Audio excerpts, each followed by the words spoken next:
இப்போ நடக்கிற Iran Israel வார் பற்றி எல்லாருக்குமே ஒரு டவுட் வரும். இந்த போர் முடிஞ்சிருச்சா இல்லையா? என்னதாங்க நடக்குது? கேஸ் ப்ராப்ளம் சால்வ் ஆகிடுச்சா? பெட்ரோல் விலை அதிகமாகுமா இல்லை குறையுமா? முக்கியமாக டீ ரேட் கம்மியாகுமா? ஸ்ட்ரைட்டாகவே சொல்கிறேன், இதெல்லாம் இன்னும் முடியவே இல்லை. கொஞ்சம் காமாக இருக்கிற மாதிரி தெரிஞ்சாலும் இருக்கிற டென்ஷன் பெருசு தான்.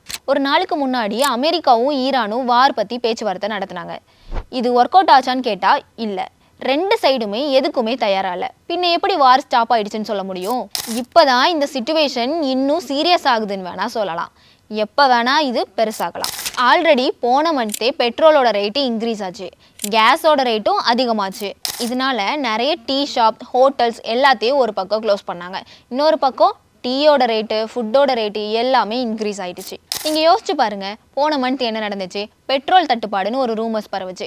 உடனே எல்லாரும் பெட்ரோல் பங்குக்கு கூட்டம் கூட்டமாக போய் டேங்க் ஃபில் பண்ண ஆரம்பிச்சிட்டாங்க. யாரும் ரிஸ்க் எடுக்க மாட்டாங்களோன்னு பயந்தானே. ரியாலிட்டியும் அதுதான். இதில் முக்கியமாக இன்னொரு விஷயம் என்னென்னா, ஆயில் ப்ரைஸ் இன்க்ரீஸ் ஆனால் பிளாஸ்டிக்கோட ரேட்டும் இன்க்ரீஸ் ஆகும். இதனால் பார்சல் கவரு, டீ கப்பு, பேக்கிங்னு எல்லாத்தோட ரேட்டும் இன்க்ரீஸ் ஆகும். அப்புறம் மெயினாக ஒன்று என்னென்னா, கோல்டோட ரேட்டு. ஆல்ரெடி ஏற்ற இறக்கமாக இருக்கிற கோல்டோட ரேட்டு ரொம்ப மோசமான நிலைமைக்கு போயிடும். சரி, இது எப்போதான் சரியாகும்னு கேட்குறீங்களா? இதை பற்றி நம்ம அரசியல் பிரிவு ஆசிரியர் ஹரிஹரன் கிட்ட கேட்டு தெரிஞ்சுக்கலாம். வணக்கம் ஹரிஹரன். ஈரான் கடற்படை முழுவதும் அழிக்கப்பட்டுருச்சு. ஹார்மூஸ் நீரிணையை அமெரிக்க ராணுவம் முற்றுகையிட்டுட்டோம். ஈரான் கடற்படையை சேர்ந்த 158 கப்பல்களை அழிச்சிட்டோம். ஈரானை சேர்ந்த கப்பல்கள் ஹார்மூஸ் நீரிணையை நெருங்கினாலே நாங்கள் அழிச்சிடுவோன்னு ட்ரம்ப் சொல்லியிருக்காரு. இந்த நிலைமையில போர் இன்னும் அதிகமாகுமா இல்லை நிற்கிறதுக்கான சாத்தியம் இருக்கா? யாருக்குமே தெரியாது அப்படிங்கிறது தான் ஆனஸ்ட் ஆன்சர். ட்ரம்ப் எதை தின்னா பிட்டன் தெரியும் அப்படின்னு இந்த முயற்சியும் செய்து பார்க்கிறார் அப்படிங்கிறத நம்ம பார்க்கிறோம்.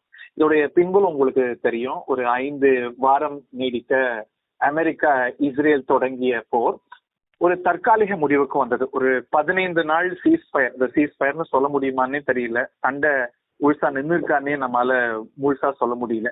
ஒரு ஃப்ரெஜைல் சீஸ்ஃபயர் அமலுக்கு வந்திருக்கிறத பார்க்கிறோம். ஒரு நிரந்தர தீர்வை எட்டுறதுக்காக பாகிஸ்தான்ல வெள்ளிக்கிழமை, சனிக்கிழமை அப்படின்னு ஒரு 21 மணி நேர பேச்சுவார்த்தை முத்தரப்புக்கும் இடையே நடைபெற்றது. குறிப்பாக அமெரிக்காவுக்கும் ஈரானுக்கும் பாகிஸ்தான் மத்தியஸ்தம் செய்து நடைபெற்றது. அதுல எந்த முன்னேற்றமும் ஏற்படலை, எந்த ஒப்பந்தமும் எட்டப்படலைங்கிறத பார்க்கிறோம். ஸோ நிரந்தர தீர்வு என்ன? மீண்டும் சண்டையா இல்ல இன்னமும் கூட டிப்ளமசிக்கு வாய்ப்பு இருக்கா அப்படிங்கிற கேள்வி எழுந்திருக்கு.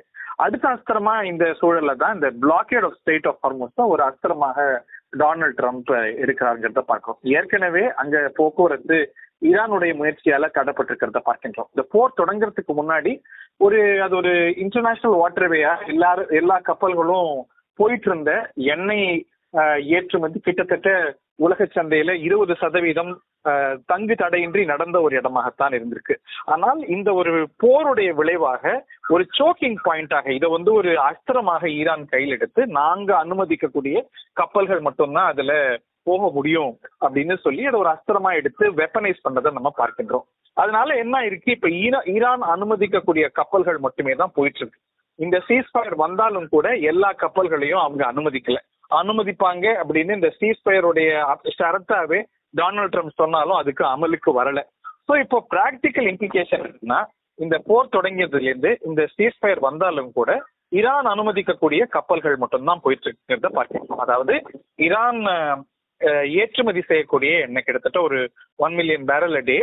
அது போக ஈரான் எந்தெந்த நாடுகளுக்கு எந்தெந்த கப்பல்களுக்கு ஈரானுடைய ராணுவம் அனுமதி கொடுக்குதோ அந்த கப்பல்கள் தான் போயிட்டு இருக்கு. ஸோ ஈரான் மட்டுமே இந்த ஸ்ட்ரெய்ட் ஆஃப் ஹார்மூஸ்ல நடக்கக்கூடிய போக்குவரத்தால பலன் பெற்றுட்டு இருக்கு. ஸோ இந்த பலனை தடைப்படுத்தணும் அப்படின்னு நினைக்கிறார் டொனால்ட் ட்ரம்ப். அது என்ன, நீங்க மட்டும் பலன் பெறுறது, உங்களுடைய பலனையும் தடுத்து நிறுத்துறோம், இது ஈரானுடைய பொருளாதாரத்தை பாதிக்கும் அப்படின்னு ஒரு அஸ்திரத்தை எடுக்கிறார். அதோடைய ராணுவ பலன் என்ன? அது ரொம்ப சவாலான ஒரு காரியம் அப்படின்னு தான் பாக்குறாங்க. அமெரிக்க போர்க்கப்பல்கள் மட்டும் செஞ்சிட முடியாது. மேலும் இங்க மத்திய கிழக்குல அமெரிக்காவுடைய கூட்டாளி நாடுகளும் கூட அதுல இணைந்து கொள்ள வேண்டி இருக்கும் அப்படிங்கிறாரு. அது அவ்வளவு சுலபமான காரியமா அப்படின்னு கேட்டா மிலிட்ரி எக்ஸ்பர்ட்ஸ் வெவ்வேறு பார்வைகளை சொல்றாங்க. இல்ல சாத்தியம் அப்படின்னும் இல்ல, அது நிறைய அதுல நடைமுறை சிக்கல்கள் இருக்கு. ஏன்னா ஈரானுக்கு அதுல ஒரு ஹோம் கிரவுண்ட் அட்வான்டேஜ் இருக்கு. அவங்க அங்க நிறைய வெடிகளை மைன்ஸ போட்டு வச்சிருக்க கூடும். அதனால பெரிய பாதிப்பு அமெரிக்க படைகளுக்கு கூட ஏற்படும் அப்படின்னு சொல்றாங்க. எப்படி பார்த்தாலும் அமெரிக்கா என்ன நினைக்குது, அடுத்த அஸ்திரமாக ஈரானுடைய பலனை இப்போ ஈரான் அந்த ஸ்ட்ரெய்ட் ஆஃப் ஹார்மூஸ்ல பெற்றுக் கொண்டிருக்கக்கூடிய பிரத்யேக பலனை தடுத்து நிறுத்திடலாம் அப்படிங்கிறார். அதாவது ஈரானுடைய கரைக்கு போயிட்டு வரக்கூடிய கப்பல்களுக்கு தான் இந்த பிளாக்கேட் பொருந்தும் அப்படின்னு சொல்றாரு. நீங்க சொன்னது போல ஈரானுடைய கடற்படையுடைய கப்பல்கள் அழிச்சதால அவர் தொடக்க நாட்கள்லயே சொல்லிட்டாரு, இந்த போர் தொடங்கிய உடனே ஒப்லிட்டரேட்டட், ஈரானுடைய கடற்படையை அழிச்சிட்டோம், அவங்க நேவியே இல்லை அப்படிங்கிறாரு. ஆனா Iran is slightly complex entity. ஈரானுடைய நேவியோடைய கடற்படை அழிஞ்சிருக்குன்னா ஆமாம், அது உண்மை. ஆனால் ஐஆர்ஜிசிக்கு வேறு சில வாய்ப்புகள் இருக்கு. அங்க சிறு சிறு கப்பல்கள் மூலமாக, சிறு சிறு படகுகள் மூலமாக அமெரிக்கா இப்ப செய்யக்கூடிய இந்த பிளாக்கேட் முயற்சியை ஈரானால எதிர்கொள்ள முடியும், இல்ல அதற்கு ஒரு பிரச்சனையை ஏற்படுத்த முடியும் அப்படின்னு அவங்க சொல்றாங்க. சோ இந்த அஸ்திரத்தை, இந்த ஈரானுக்கு இப்போ இந்த போரின் விளைவா ஈரான் அனுபவித்துக் கொண்டிருக்கக்கூடிய பிரத்யேக பொருளாதார பலன்களை தடுத்து நிறுத்தினால் ஈரான் பேச்சுவார்த்தைக்கு வரும், அமெரிக்கா கோரக்கூடிய ஒப்பந்தத்தை அது ஏற்கும் அப்படிங்கிறது ட்ரம்புடைய நம்பிக்கை. ஈரான் இல்ல அதெல்லாம் ஒன்றும் நடக்காது, ஈரான் அதுக்கு பதிலடி கொடுத்துருக்கு பாருங்க, ஏற்கனவே உங்களுடைய அமெரிக்க சந்தையில எவ்வளவு பெட்ரோலியம் பொருட்கள்லாம் உயர்ந்திருக்கு, நல்லா என்ஜாய் பண்ணுங்க, அது இன்னும் உயரத்தான் போகுது அப்படின்னு அமெரிக்கன் பப்ளிக்கு அவர் ஈரான் பதில் மெசேஜ் இங்க கொடுக்கறத பார்க்கின்றோம். ஏன்னா இந்த போருடைய விளைவாக அமெரிக்காலையும் எரிசக்தியுடைய விலை பெருமளவுக்கு உயர்ந்திருக்கிறது. அது மக்கள் மத்தியில இந்த போருக்கு எதிரான ஒரு எண்ணத்தை உருவாக்கி இருக்கிறதுங்கிறத பார்க்கின்றோம். ஸோ ரெண்டு தரப்பும் இந்த கேமை பிளே பண்றாங்க. இது மேற்கொண்டு பேச்சுவார்த்தையை நோக்கி நகர்த்துமா இல்ல இந்த போரை தீவிரப்படுத்துமா அப்படிங்கறத வரக்கூடிய நாட்கள் தான் நமக்கு சொல்லும். இந்த அளவுக்கு ட்ரம்ப் உறுதியா சொல்றதுனால இந்த போர் நிக்கிறதுக்கான வழியே இல்லையா, இல்ல திரும்ப பேச்சுவார்த்தை நடத்தி இந்த போரை ஸ்டாப் பண்ண வாய்ப்பு இருக்கா? பேச்சுவார்த்தைக்கு அவங்க தயாரா இருக்கிறாங்கிறத நம்ம பார்க்கின்றோம். இந்த பேச்சுவார்த்தையில அமெரிக்கா சொல்லக்கூடிய விஷயங்களும் ஈரான் ஏற்றுக்கொள்ளக்கூடிய விஷயங்களும் இல்ல பரஸ்பரம் சொல்லி மறுக்கக்கூடிய விஷயங்கள் ரொம்ப பெருசா இருக்குங்கிறத பார்க்கின்றோம். ரெண்டு பேருமே ஒரு மேக்சிமலிஸ்ட் பொசிஷன் எடுக்கிறாங்க. இவங்க சொல்றது அவங்களுக்கு ஏற்புடையதா இல்ல, அவங்க சொல்றது இவங்களுக்கு ஏற்புடையதா இல்ல. ஈரான் அமெரிக்கா ஏற்க முடியாத சில விஷயங்கள் எல்லாம் சொல்லுது. உதாரணத்துக்கு இந்த போர் இனிமே நாங்க நடத்தவே மாட்டோம், இதோட முற்றுப்புள்ளி வச்சிருவோம்னு உத்தரவாதம் கொடுக்கணும். இந்த போர்ல நாங்க சந்திச்ச பாதிப்புகளுக்கு எங்களுக்கு பிராயச்சித்தம் கொடுக்கணும், அதுக்கு ரெப்பரேஷன்ஸ் கொடுக்கணும். இப்படி எல்லாம் நிறைய விஷயங்கள் சொல்றாங்க. அமெரிக்கா என்ன சொல்லுது, ஈரான் நியூக்ளியர் ஆம்பிஷன்ஸே கைவிட்டுருவோம், அவங்க ஏற்கனவே வச்சிட்டு இருக்கிற ஒரு 450 கிலோ செறிவூட்டப்பட்ட யுரேனியத்தை கைவிடுறோம் அப்படின்னு சொல்லி இனிமே நாங்க நியூக்ளியர் ஆம்பிஷன்ஸே எடுக்க மாட்டோம் அப்படின்லாம் உத்தரவாதம் கேட்குது. ஸோ ரெண்டு பேர் எடுக்கக்கூடிய நிலைப்பாடுகளுக்கும் தூரம் ரொம்ப அதிகமா இருக்கிறத பார்க்கின்றோம். இது ஸ்ட்ரெய்ட் ஆஃப் ஹார்மூஸ் அப்படிங்கிற இந்த ஒரு பிரச்சனை இந்த போருக்கு முன்னாடி இல்லை, இந்த போருடைய விளைவாக உருவாகி இருக்கிறது. ஆனா இதன் மூலமாக உலக பொருளாதாரத்தை நசுக்கி அதன் மூலமாக அமெரிக்காவுக்கு ஒரு பெரிய தலைவலியை ஏற்படுத்த முடியும் அப்படின்னு ஈரான் ஒரு பிராக்டிக்கலா ஒரு பாடம் கற்றுக்கொண்டிருக்கிறது. ஸோ இது இந்த ஒப்பந்தத்துல இது ஒரு அம்சம் தான். ரெண்டு பேரும் ஏற்கத்தகாத நிறைய அம்சங்கள் இருக்கிறது. ஆனால் பேச்சுவார்த்தைக்கான சூழலும் இருக்கு. ட்ரம்ப் இப்படி ஒரு நிலைப்பாடு எடுத்தாலும் கூட அவர் பேச்சுவார்த்தையை மறுத்து சொல்றவர் இல்லை அப்படிங்கறத நம்ம பார்க்கின்றோம். ரெண்டாவது ரவுண்டு நடக்குமா அப்படின்னா அதை மறுக்காம தான் சொல்றாரு. இப்போ ஒரு ரவுண்டு பாகிஸ்தான்ல முடிஞ்சிருக்கு, ஒப்பந்தம் ஏற்படலை. இந்த 15 நாள் இந்த தற்காலிக போர் நிறுத்தம் இருக்கிறது. இந்த 15 நாளுக்கு அப்புறம் இந்த சண்டை தொடங்குறதுக்கான அனுமதி ரெண்டு தரப்புக்கும் இருக்குங்கிறத பார்க்கிறோம். ஸோ இப்போ இந்த இடைப்பட்ட காலத்துல ஒப்பந்தத்துக்கான பேச்சுவார்த்தைக்கான வாய்ப்பு இருக்கிறதா என்றால் இருக்கிறது. ஆனால் அது சவாலானதா என்றால் மிகச் சவாலானது. இப்ப பாகிஸ்தான்லயே இன்னும் அடுத்த ரவுண்டு நம்ம பேசலாம் அப்படின்னு ஒரு ப்ரொபோசல்ஸ் இருக்கு, இல்ல டர்க்கியில ஜெனீவால எல்லாம் பேசலாம் அப்படிங்கிற ப்ரொபோசல்ஸ் இருக்கு. பல நாடுகள் ஒரு ஒப்பந்தத்துக்கு வழிவகுக்கத்தான் முயற்சி செய்யறாங்க. ஆனா ரெண்டு தரப்புக்கும் அவங்க எடுக்கக்கூடிய நிலைப்பாடுகளுக்கும் தூரம் அதிகமாக இருக்கிறது. இந்த நிலைப்பாடுகள்ல தான் மாற்றம் செஞ்சு ஒரு ஒப்பந்தத்தை இந்த போருக்கு முன்னாடி செய்யறதுக்கு நிறைய முயற்சிகள் நடந்தது. பல மாதங்கள் நீடித்து ஏற்படாத ஒப்பந்தம், போன ரவுண்ட்ல ஏற்படாத ஒப்பந்தம் அடுத்த ரவுண்ட்ல எப்படி ஏற்பட போகுதுங்கிறத நம்ம பொறுத்திருந்து பார்க்கணும். ஆனால் டொனால்ட் ட்ரம்ப் வெளியில சொல்லி வர்றாரு, அவங்களுக்கு ரொம்ப மோசமா இந்த டீல் தேவைப்படுது, என்கிட்ட போன் பண்ணி கெஞ்சுறாங்க அப்படின்லாம் அவர் வெளியில சொல்றாரு. பட் அவர் எடுக்கக்கூடிய கிராண்ட் ஸ்டாண்டிங் அப்படிங்கிறது நம்ம ஒரு கவனமா தான் பார்க்கணும். அதை அப்படியே எடுத்துக்க முடியாது. அவர் காலையில் ஒன்று சொல்வார், மதியம் ஒன்று சொல்றார், ஒரே சென்டென்ஸ்லயே சொல்லக்கூடிய விஷயங்களை மாத்தி மாத்தி பேசுறார். ஸோ அவர் ஒரு மிக்சட் சிக்னல்ஸ் கொடுக்கிறார். ஒரு பக்கம் நான் போருக்கு தயார் அப்படின்னும், இன்னொரு பக்கம் பேச்சுவார்த்தைக்கும் தயார் அப்படின்னு அவர் சொல்றார். இது எப்படி நடக்க போகுதுங்கிறத பார்க்கிறோம். உங்களுக்கு நினைவுக்கு இருக்கும், ஈரானுடைய நாகரிகத்தையே நான் அழிக்க போறேன் அப்படின்னு சொல்லிட்டு தான் சில மணி நேரத்துல இந்த ஒரு தற்காலிக போர் நிறுத்தத்துக்கு ஒப்புக்கொண்டார். ஸோ எதற்கும் வாய்ப்பு இருக்கு. ட்ரம்பை பொறுத்த வரைக்கும் எதையும் நம்ம உறுதியா இப்படித்தான் செய்வார் அப்படின்னு யாராலையும் சொல்ல முடியலங்கிறது தான் யதார்த்தம். இந்த போரால பாதிக்கப்படுறது என்னமோ சாதாரண மக்கள் தான். கேஸ் ப்ராப்ளம், கோல்டு ரேட்டு, பெட்ரோல்னு. இப்போ இந்த கேஸு பெட்ரோல் ப்ராப்ளம்லாம் எப்படி இருக்கு? அது உண்மையே கவலைக்குரிய ஒரு விஷயம் தான். நீண்ட கால அடிப்படையிலயும் சரி, நடுத்தர அளவுலயும் சரி, ஈவன் இந்த இமீடியட் டேர்ம் நமக்கு மட்டும் இல்ல, உலகத்துல இருக்கக்கூடிய எல்லா நாடுகளுக்கும் சவாலான விஷயம் தான்.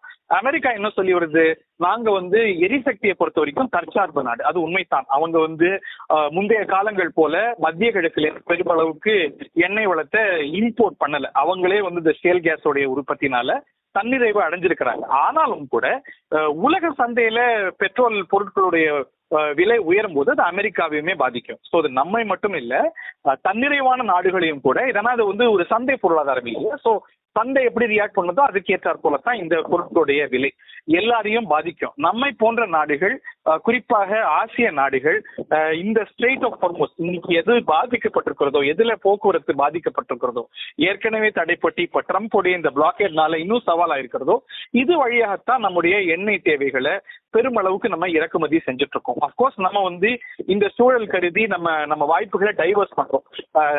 மத்திய கிழக்குல இருந்து மட்டும் இல்லாம ரஷ்யா மேல நமக்கு ஏற்கனவே ட்ரம்பால விதிக்கப்பட்டிருக்கக்கூடிய தடைகள்ல கூட தளர்வு இருக்கிறது. அதனால ரஷ்யால இருந்து முன்ன போல இல்லாட்டியும் கூட நம்ம வாங்கறதுக்கான வாய்ப்புகள் அதிகரிச்சிருக்கு. இன்னைக்கு 40 நாடுகள் கிட்டத்தட்ட நம்ம இந்த பெட்ரோலிய பொருட்களை நம்ம வந்து இறக்குமதி செய்யறோம். நம்ம சந்தையை கூட டைவர்சிஃபை பண்ணிருக்கோம். பட் ஆனாலும் கூட இந்த குளோபல் ஸ்டாக்ஸ்ல இருந்து யாருமே தப்ப முடியாது. நம்ம வந்து பெருமளவுக்கு இந்த பொருட்களை இறக்குமதி தான் செய்யறோம் அப்படிங்கிறது குறிப்பிடத்தக்கது. பெட்ரோல் பொருட்களை கூட நம்ம சமாளிச்சிட முடியும் ஓரளவுக்கு.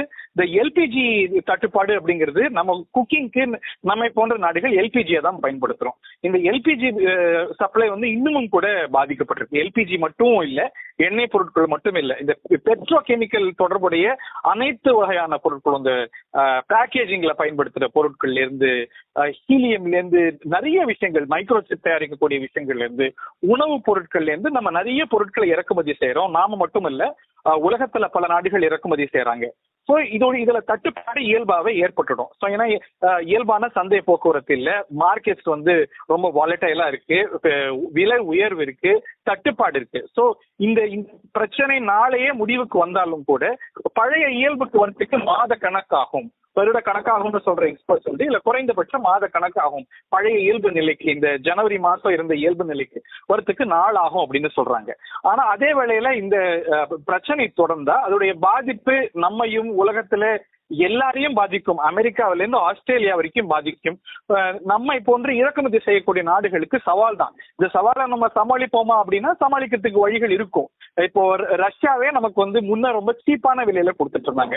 இந்த யுக்ரைன் யுத்தம் நடத்திட்டு இருந்த போது நம்ம அவங்க சேர்ந்து வாங்கியிருந்தோம். அமெரிக்க அனுகூலமும் கூட மறைமுகமா இருந்தது. ஆனா இப்போ ரஷ்ய எண்ணெய்க்கு மவுசு ஜாஸ்தி ஆயிடுச்சு. ஸோ பழைய விலைக்கு ரஷ்யா நமக்கு கொடுக்கறது இல்லை, அதிக விலை கொடுத்து தான் வாங்குறோம். இப்போ அது வந்து நம்மளுடைய சந்தையில பல வகைகள்ல எதிரொலிக்கும். இப்போ வரைக்கும் நம்ம பார்க்கல பெட்ரோல் டீசல் விலை உயர்வை. ஏதோ ஒரு கட்டத்துல அந்த விலை உயர்வை நம்ம பார்க்க தான் போறோம். ஸோ எல்லாரையும் நாம் உட்பட பாதிப்புக்கு உள்ளாக்கும் இந்த நிலைமை அப்படிங்கிறதுல எந்த மாற்று கருத்தும் இல்லை. எல்லாருக்கும் எழுற ஒரே கொஸ்டின், இந்த வார் எப்போ சரியாகும்னு தான். நீங்க சொல்லுங்க ஹரி, எப்போ இந்த வார் சரியாகும்னு நம்ம எதிர்பார்க்கலாம்? இது நம்ம வந்து யாருக்குமே இந்த கிறிஸ்டல் பால் இல்ல, யாராலையுமே இதை கணிக்க முடியாது. இன்னும் சொல்ல போனா ட்ரம்பாலையுமே கூட இந்த போரை எப்போ முடிவுக்கு கொண்டு வர முடியும்னு சொல்ல முடியாது. ஏன்னா இப்போ வந்து போர்ல இவருக்கு ஒரு ஓட்டு இருக்குன்னா எதிராளிக்கு ஒரு ஓட்டு இருக்கு இல்லையா? ஸோ இவர் போதும்னு முடிவெடுத்தாலும் கூட ஈரான் வேண்டான்னு முடிவெடுத்தா என்ன செய்வது, இல்ல இஸ்ரேல் ரோகா போனா என்ன செய்வது, இதெல்லாம் $1 மில்லியன் கேள்விகள்.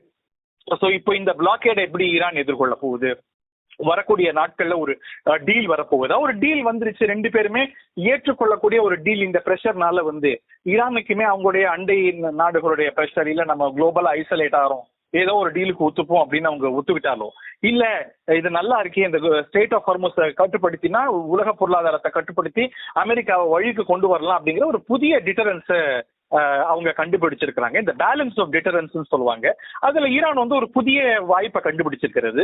ஸோ அதெல்லாம் அவங்க பயன்படுத்தி இன்னும் அமெரிக்கா கிட்ட நிறைய விலையை கொண்டு வர போய் நம்ம பார்த்துக்கலாம், இன்னும் சமாளிக்கலாம் அப்படின்னு அவங்க ரெசிஸ்ட் பண்ண போறாங்களா, இல்ல அவங்க ஒத்துக்கு போறாங்களா, இல்ல ட்ரம்ப் வந்து சரி என்ன விலை கொடுத்தாலும் இதை நிப்பாட்டிடுவோம் அப்படின்னா, ஏன்னா அங்க வந்து ஒரு இடைத்தேர்தல் போல அங்க ஒரு மிட் டர்ம் எலெக்ஷன்ஸ் வருகிறது. ஸோ இந்த போருக்கு அமெரிக்கால ஒரு எதிர்ப்பு தான் அதிகமா இருக்கிறத பார்க்கின்றோம். ட்ரம்ப் அதை ஆமோதிச்சு பேசுறார். ஸோ அதனால எப்பாடுபட்டாவது என்ன விலை கொடுத்தாவது இதை நிப்பாட்டிடுவோம் அப்படின்னு அவர் ஒரு காம்ப்ரமைஸ்க்கு வர போறாரா? இஸ்ரேல் அதை ஏற்றுக்கொள்ளுமா? இப்படி நிறைய கேள்விகள் இருக்கிறது. இப்போ இந்த மத்திய கிழக்குல இருக்கக்கூடிய அமெரிக்காவுடைய கூட்டாளிகளுக்கு இருவேறு பார்வை இருக்கு. அவங்க இதை தொடங்கலாமா வேண்டாமா அப்படின்னா வேண்டாம்னு அவங்க நினைச்சாங்க. இதை பாதியில விட்டு போனா இன்னும் இது தங்களுக்கு ஆபத்து அப்படின்னு நினைக்கிறாங்க. இது ரொம்ப பெருசாகி ஒரு ஃபெயில்டு ஸ்டேட்டா ஈரான் உருவெடுத்துச்சுன்னா ஒரு ரெஃப்யூஜி கிரைசிஸ் அவங்களை எதிர்நோக்கும். ஸோ இது நிறைய வேரியபிள்ஸ் இருக்கு. ஸோ இது யார் ஒருவராலையும், ட்ரம்ப் உட்பட யார் ஒருவராலையும் இந்த போர் இன்னைக்கு முடிவுக்கு வரும் அப்படிங்கிற நிலைமையில there are too many players, too many factors. இதுல எது முன்னின்று இந்த போர் நிக்க போகுதா, தொடர போகுதா அப்படிங்கிறது வரக்கூடிய நாட்கள் தான் நமக்கு சொல்லும். ஈரான்கிட்ட ஆயில் வாங்குறவங்க மேல கடுமையா நடவடிக்கை எடுப்போம்னு ட்ரம்ப் சொல்லியிருக்காரு. இந்த நிலைமையில இந்தியா போன்ற நாடுகள் முன்னெச்சரிக்கையா இருக்கணுமா? நம்ம ஏற்கனவே ஈரான் கிட்ட நிறைய எண்ணெய் வாங்குறது இல்லை அப்படிங்கிறது தான் யதார்த்தமான ஒரு விஷயம். இந்த ஈரானுடைய ஆயிலுக்கும் கூட அவங்க சில சாங்ஷன் ரிலீஃப் கொடுத்துட்டு இருக்காங்க. இப்ப நம்ம பார்க்கிறோம், நான் ஏற்கனவே சொன்னது போல இப்போ இந்த தருணம் வரைக்கும் அந்த ஸ்டேட் ஆஃப் ஹார்முஸ்ல ஃப்ரீ ஃப்ளோவா போயிட்டு இருக்கிறது ஈரானுடைய எண்ணெய் மட்டும்தான். நமக்கு ரொம்ப வெளிப்படையா தெரியல. இந்த இந்த நிலை மாறினப்புறம் இந்தியா மறைமுகமாகவோ வேறு வழிகள்லயோ ஈரானுடைய எண்ணெயை வாங்குதான்னு நமக்கு தெரியல. பட் ஆனா நம்முடைய எரிசக்தி தேவையை பெருமளவுக்கு ஈரானை நம்பி நம்ம வச்சுக்கல அப்படிங்கிறத பார்க்கின்றோம். ஈரானுடைய எண்ணெய், ஈரான் உற்பத்தி செய்யக்கூடிய எண்ணெயில பெரும் பகுதி சைனாவுக்கு தான் போகுது அப்படிங்கிறது தான் யதார்த்தமான விஷயம். ரஷ்யா ஒரு தன்னிறைவு பெருமளவுக்கு கொண்ட நாடு, அதனால ஈரான எண்ணெய் அவங்க நம்பி இல்லை. சைனா தான் டு அ லார்ஜ் எக்ஸ்டென்ட் ஈரானுடைய எண்ணெயை வாங்குறாங்க. பட் சைனாவும் கூட பாத்தீங்கன்னா அவங்க ஒரு பெரிய ரிசர்வ்ஸ் உருவாக்கி வச்சிருக்காங்க. அதாவது ஒரு நாளைய தேவைக்கு இந்த மாதிரி ஒரு சூழல் உருவாகும்னா அவங்க அவங்க நிறைய ஸ்டோரேஜ் வச்சிருக்காங்க. ஸோ அவங்களாலையும் கூட கொஞ்ச நாள் தாக்கு பிடிக்க முடியும். ஸோ உலகத்திலேயே அதிகமான ரிசர்வ்ஸை வச்சிருக்கிற நாடு அப்படின்னு பார்த்தா சைனா தான். ஆனா பெருமளவுக்கு ஈரானுடைய எண்ணெயுடைய கஸ்டமர் யார் அப்படின்னா சைனா தான். நம்ம ரொம்ப அளவுக்கு இல்லை அப்படிங்கிறத பார்க்கின்றோம். இந்த சூழல்ல என்ன மாதிரி ஏற்பாடுன்னு நமக்கு தெரியல, ஓப்பன் சோர்ஸ்ல நமக்கு தெரியல. பட் நம்ம இந்த இனத்துல பெருசா பாதிக்கப்பட மாட்டோம் அப்படிங்கிறது தான் ஒரு மேம்போக்கான குறிப்பு. நன்றி ஹரி. இப்போ ஃபைனலாக சொல்லணும்னா பெட்ரோல்லேருந்து பிளாஸ்டிக் வரைக்கும், டீலேருந்து கோல்டு வரைக்குமே எல்லா ரேட்டையுமே நெக்ஸ்ட் வர ஃபியூ வீக்ஸை வச்சு தான் சொல்ல முடியும். ஏற்கனவே எலெக்ஷன்னால ஒரு பக்கம் பரபரப்பாக போயிட்டு இருக்க, இன்னொரு பக்கம் கேஸு, கோல்டு, பெட்ரோல்னு பயம் வருது. என்னதான் நடக்குன்னு பார்த்துடலாமே.